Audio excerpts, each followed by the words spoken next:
O Evangelho Secreto de João Evangelista, primeira parte. O Evangelho de João começa falando no Verbo que estava com Deus e que também era Deus. Quem, segundo João, é o Verbo que se fez carne e habitou entre nós. O Evangelho segundo João, o apóstolo João, filho de Zebedeu e de Salomé, era irmão de Tiago Maior.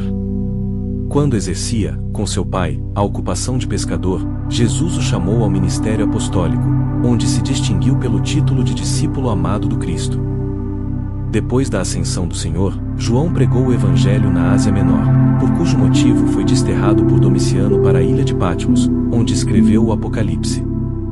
Para refutar o atrevimento de hereges que negavam a divindade da missão do Cristo, dizendo que ele fora um simples homem, e visando também a suprir algumas coisas que os outros 3 evangelistas não registraram, João escreveu, depois deles, o seu Evangelho. Um escritor sacro contemporâneo diz, com muita propriedade, que, falando-se em termos atuais, Lucas, Marcos e Mateus foram repórteres, honestos e fiéis repórteres, colocados ao redor da augusta personalidade de Jesus. João foi o editorialista, aquele que recolhe as lições dos acontecimentos.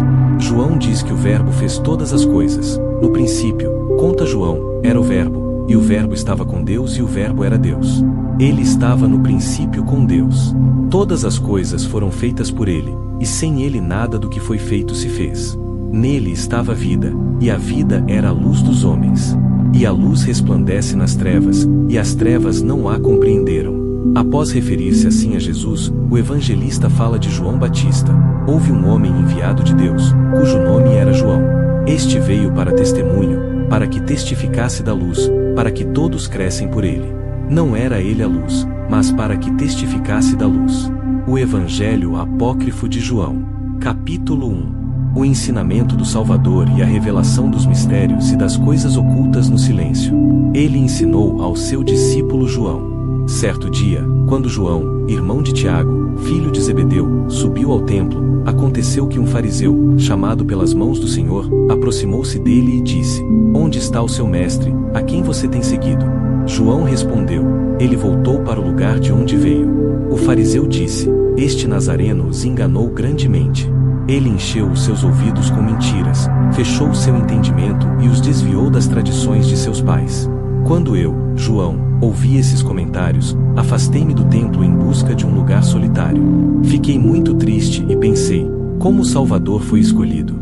Porque foi enviado ao mundo por seu Pai. Quem é o Pai? Aquele que o enviou. Que tipo de reino eterno iremos? Porque quem nos disse? Quando ele nos disse que este reino eterno para o qual iremos é uma réplica do reino eterno imperecível, ele também nos ensinou que tipo de reino era esse. No momento em que eu pensava nisso, eis que os céus se abriram, toda a criação sob o céu foi iluminada e o mundo tremeu. Fiquei com medo. Eis que vi, dentro da luz, uma criança ao meu lado. Ao olhar, ela tornou-se novamente uma pessoa mais velha. Sua aparência mudou e ela ficou como a de um servo. Não havia várias pessoas diante de mim, mas sim uma figura com várias formas dentro da luz. Essas diferentes formas tornaram-se visíveis uma após a outra e, de repente, 3 silhuetas apareceram. Ele me disse: João, João, por que você duvida? Por que está com medo? Você não conhece esta figura? Então não se acovarde. Estou sempre com você. Eu sou o Pai. Eu sou a Mãe. Eu sou a descendência. Eu sou o incorruptível e o imaculado. Vim para falar com você sobre o que é, o que foi e o que há de vir, para que você possa compreender o invisível e o visível, e para lhe ensinar sobre a humanidade perfeita. Levante a cabeça agora, para que você possa compreender as coisas que lhe direi hoje, e para que você possa relatá-las aos seus amigos espirituais que são da raça inabalável da humanidade perfeita. Capítulo 2. Quando lhe perguntei se eu conseguia entender isso, ele me disse: O único é um soberano que não tem nada acima de si. Ele é Deus e Pai de todos. O invisível que está acima de tudo, que é imperecível, que é pura luz que nenhum olho pode ver. Ele é o Espírito invisível. Não se deve considerá-lo um Deus ou igual a um Deus, pois ele é maior que um Deus porque eles não têm nada acima dele nem senhor algum sobre ele. Não há nada dentro dele que seja inferior a ele, visto que tudo existe somente dentro dele. Ele é eterno, pois não precisa de nada, porque é absolutamente completo. Nunca lhe faltou nada para ser completo, mas sempre foi absolutamente completo na luz. Ele é inimitável, pois não há nada diante dele que o limite. Ele é insondável, pois não há nada diante dele que o limite. Ele é imensurável, pois não havia nada além dele. Nada antes dela emite. O inobservável, visto que nada o observou, é eterno e existe eternamente. É inexprimível, pois nada poderia compreendê-la para expressá-la. É inominável, pois não há nada antes dela que lhe dê um nome. É a luz imensurável, pura, santa e brilhante. É inexprimível e perfeita em sua imortalidade. Não é que faça parte da perfeição, da bem-aventurança ou da divindade, porque é muito maior do que isso. Não é corpórea, não é encarnada, nem é grande nem pequena. É impossível dizer quanto é ou que tipo é, visto que ninguém pode compreendê-la. Não é uma entre muitas coisas que existem. É muito maior, muito mais ampla, e não é que seja de fato maior, mas como é em si mesma. Não é parte de mundos ou do tempo, porque tudo que faz parte de um mundo se reproduzirá de uma vez por todas. O tempo não lhe foi concedido, visto que não recebe nada de ninguém. Isso seria um empréstimo. Aquele que existe primeiro não precisa de nada daquele que vem depois. Pelo contrário, o que vem depois contempla o primeiro em sua luz, porque o perfeito é majestoso, puro e imensurável. Grande é o mundo, e ainda há um mundo, a vida que dá vida, a bem-aventurança que dá felicidade, o conhecimento que dá conhecimento, o bem que dá bondade, a misericórdia que dá misericórdia e redenção, a graça que dá graça. Não que seja realmente assim, mas emana uma luz imensurável e incompreensível. O que posso dizer a respeito? Seu reino eterno é imperecível, é tranquilo, é silencioso, é repouso e está acima de tudo. É a cabeça de todos os mundos e o sustenta por meio de sua bondade. Contudo, não saberíamos, não compreenderíamos o que é imensurável se não fosse por alguém que veio do Pai e nos revelou essas coisas. Capítulo 3. Porque o perfeito contempla a si mesmo na luz que o rodeia. Esta é a fonte da água da vida que produz todos os mundos de todos os tipos. O perfeito contempla a sua imagem, vê-a na fonte do Espírito e apaixona-se pela água luminosa. Esta é a fonte de água pura e luminosa que envolve o perfeito. É o pensamento tornado ativo, e aquilo que apareceu na presença do Pai em luz brilhante surgiu. Ela é o primeiro poder, ela precedeu tudo e surgiu da mente do Pai como o pensamento primordial de tudo. A sua luz assemelha-se à luz do Pai como poder perfeito.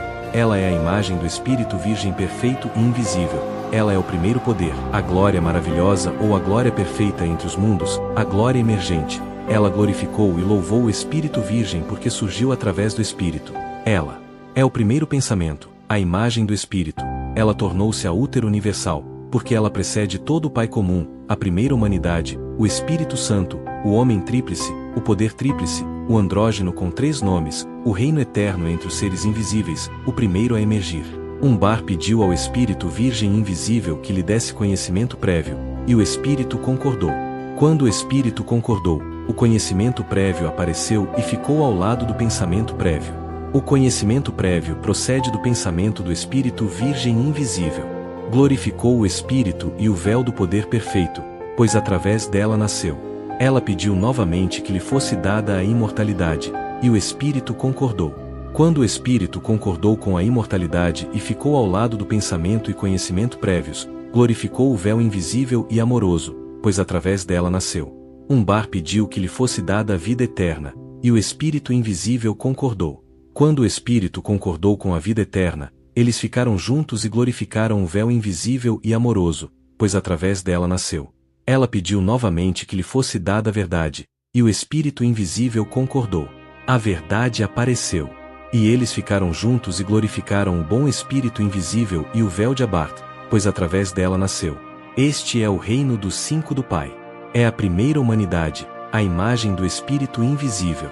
Este é o pensamento anterior, a maravilha, ou o pensamento juntamente com o conhecimento anterior, a imortalidade, a vida eterna e a verdade.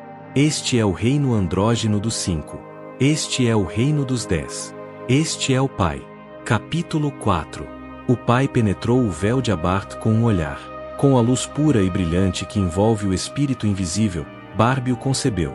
E o Pai produziu um raio de luz que se assemelhava à luz abençoada, mas não era tão brilhante.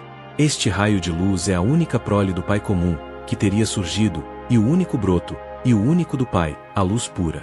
O Espírito Virgem invisível se alegrou com a luz que foi produzida, que surgiu primeiro do primeiro poder, o pensamento anterior, ou véu de Bar. O Pai a ungiu com bondade até que ela se tornasse perfeita e completamente boa, pois o Pai a ungiu com a bondade do Espírito invisível. A descendência estava na presença do Pai durante a unção, e quando recebeu do Espírito, imediatamente glorificou o Espírito Santo e o pensamento prévio perfeito, pois por meio dele a descendência havia nascido. Pediu que lhe fosse dada uma mente como companheira para trabalhar, e o Espírito invisível concordou. Quando o Espírito concordou, a mente apareceu e ficou ao lado de Cristo e glorificou Cristo e o véu. Todos esses seres, porém, nasceram em silêncio. A mente desejou criar algo por meio da palavra do Espírito invisível. Sua vontade tornou-se realidade e apareceu com a mente, enquanto a luz glorificava a palavra. A palavra seguiu a vontade, pois Cristo, o Deus autogerado, criou tudo por meio da palavra. Vida eterna, vontade, mente e conhecimento prévio se uniram e glorificaram o Espírito invisível e o véu, pois por meio dele haviam nascido. O Espírito Santo levou à perfeição a descendência divina e autogerada do Espírito. Ela foi até o véu, então a descendência pôde ficar diante do Espírito poderoso e invisível. Virgem como Deus, como Cristo autogerado aqui no Espírito, foi honrado com grandes aclamações. Esta descendência surgiu através do pensamento anterior, o Espírito Virgem invisível. Coloquei este Deus verdadeiro, autocriado, acima de tudo e submete toda autoridade e verdade interior a ele. Capítulo 5. Agora da luz Cristo e da imortalidade pela graça do Espírito. As 4 estrelas que emanam do Deus autogerado chegaram. Ele olhou ao redor e fez com que as estrelas se apresentassem diante dele. Os 3 seres presentes são vontade, pensamento e vida. Os 4 poderes são entendimento, graça, percepção e reflexão. A graça habita o reino eterno da estrela Braços, que é o primeiro anjo. Estes 3 reinos também estão presentes: graça, verdade e forma. A segunda estrela é ouro e fel e foi nomeada acima do segundo reino eterno. Estes 3 reinos também estão presentes: pensamento, percepção e memória. A terceira estrela é beleza e foi nomeada acima do terceiro reino eterno. Estes 3 reinos também estão presentes: entendimento, amor e ideia. O 4º reino eterno foi estabelecido para a 4ª estrela. Estes 3 reinos também estão presentes: perfeição, paz e sofia. Estas são as 4 estrelas que se apresentam diante do Deus autogerado e os 12 reinos eternos que se apresentam diante da grande descendência, Cristo, autogerado pela vontade e graça do Espírito invisível.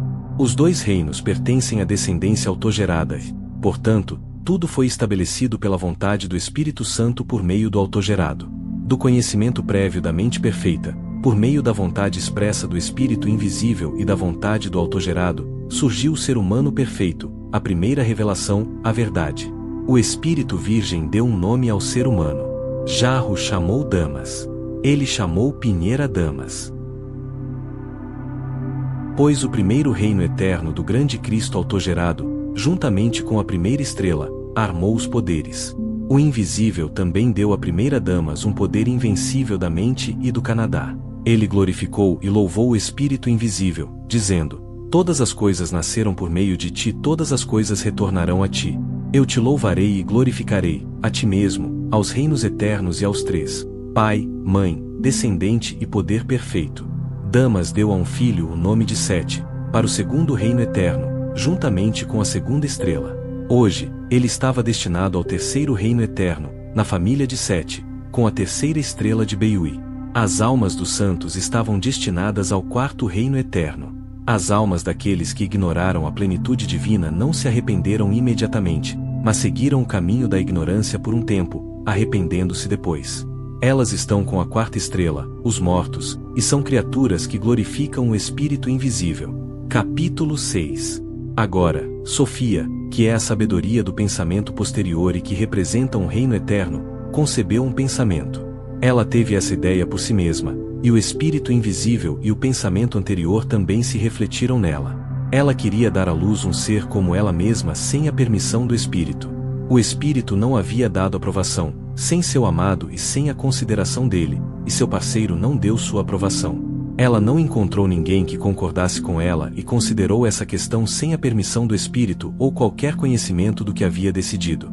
Contudo, ela deu à luz uma criança, e devido ao poder invencível dentro dela, Seu pensamento não foi vão, mas dela surgiu algo imperfeito e distinto em aparência, pois ela o gerou sem seu amante. Não se parecia com a mãe e tinha uma forma diferente. Quando Sofia viu o que seu desejo havia produzido, tornou-se a figura de uma serpente com rosto de leão, seus olhos eram como relâmpagos. Ela o lançou para longe daquele reino para que nenhum dos imortais o visse, pois ela o havia gerado por ignorância. Ela o envolveu em uma nuvem brilhante e colocou um trono no meio da nuvem para que ninguém o visse, exceto o Espírito Santo, a quem chamam de Mãe dos Vivos. Ela chamou seu filho de Xalapa. Capítulo 7. Aldaba é o primeiro governante que ele recebeu grande poder de sua mãe, depois a deixou e partiu dos reinos onde nasceu. Ele era forte e criou para si outros reinos por meio de uma chama brilhante de fogo que ainda existe. Seja igual à estupidez que há nele e criou suas próprias autoridades. O nome do primeiro é Pensamento, a quem gerações de seres humanos chamam o segundo de Coração, que é o olho ciumento. O terceiro é Cali, o homem. O quarto é Abel. O quinto é Deus, a quem chamam de Sabá. O sexto é Caim, a quem gerações de seres humanos chamam de Sol. O sétimo é Abel. O oitavo é Pris. O nono é Chuva. O 10º é Harmonia. O 11º é o Criador. O 12º é o revelado que está sobre as profundezas do inferno. Ele bateu a porta do destino, 7 reis, um para cada esfera do céu, para que você possa reinar sobre os 7 céus, e 5 para que você possa reinar sobre as profundezas do inferno. Ele compartilhou seu fogo com eles, mas não deu nenhuma parte do poder da luz que havia tomado de sua mãe, pois ele é um ser de ignorância e escuridão. Quando a luz se misturou com a escuridão, e a escuridão se tornou mais brilhante, quando a escuridão se misturou com a luz, obscureceu a luz.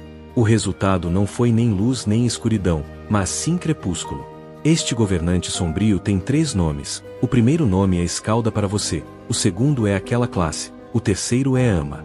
Ele é mau por causa da estupidez dentro dele, pois disse, eu sou Deus, e não há outro Deus além de mim. Como ele não sabia de onde vinha sua própria força, os governantes criaram para si mesmos 7 poderes. Os poderes, por sua vez, criaram para si mesmos 6 anjos cada, até que houvesse 365 anjos.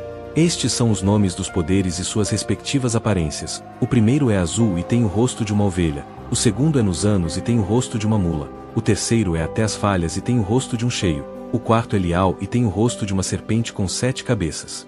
O quinto é Sábado e tem o rosto de um dragão. O sexto é Dom e tem o rosto de um macaco. O sétimo era Sens e tem o rosto de fogo flamejante. Isso explica os 7 dias da semana. Aldaba tem muitos outros rostos além desses, então ele podia mostrar qualquer rosto que quisesse. Quando estava entre os anjos, compartilhou seu fogo com eles e os governou por causa do poder glorioso que tinha da luz de sua mãe. É por isso que ele se chamou Deus e desprezou o reino de onde veio. Ele uniu 7 de seus poderes de pensamento com as autoridades que estavam com ele. Quando falava, nomeava cada um de seus poderes, começando pelo mais elevado. O primeiro poder é a bondade e está com a primeira autoridade, flagelo. O segundo poder é o pensamento anterior e está com a segunda autoridade, nos anos. O terceiro poder é a divindade e está com a terceira autoridade, até as falhas. O quarto poder é o domínio e está com a quarta autoridade, ou o quinto poder é o reino e está com a quinta autoridade, sábado. O sexto poder é o ciúme e está com a sexta autoridade, dom. O sétimo poder é a compreensão, e está com a sétima autoridade, saba. Esses seres têm esferas. Nos reinos celestiais, os poderes receberam nomes da glória superior. Mas esses nomes podiam destruir os poderes, pois, embora os nomes que lhes foram dados por seu Criador fossem poderosos, os nomes que receberam da glória superior podiam trazer destruição e perda de poder. É por isso que eles têm 2 nomes. Aldaba organizou tudo de acordo com o padrão dos primeiros reinos eternos que haviam nascido, pois ele desejava criar seres que fossem como os imperecíveis. Não é que ele tivesse visto os imperecíveis, mas o poder que está naquele que ele recebeu de sua mãe produziu o padrão para a ordem do mundo. Quando ele viu a criação ao seu redor e a multidão de anjos que o cercavam, vindos dele, disse-lhes, eu sou um Deus zeloso, e não há outro Deus além de mim. É hora de a luz da verdade iluminar cada canto da história que nos foi contada apenas parcialmente. Obrigado por se juntar a mim nesta jornada extraordinária. Obrigado pela sua coragem em questionar. Obrigado pela sua abertura em ouvir. E obrigado por fazer parte deste despertar global. Nos encontraremos novamente no próximo vídeo na segunda parte do Evangelho Secreto de João Evangelista, onde continuaremos a desenterrar as verdades mais profundas que a história tentou enterrar. Até lá! Que Jesus te abençoe e ilumine teu espírito. Amém.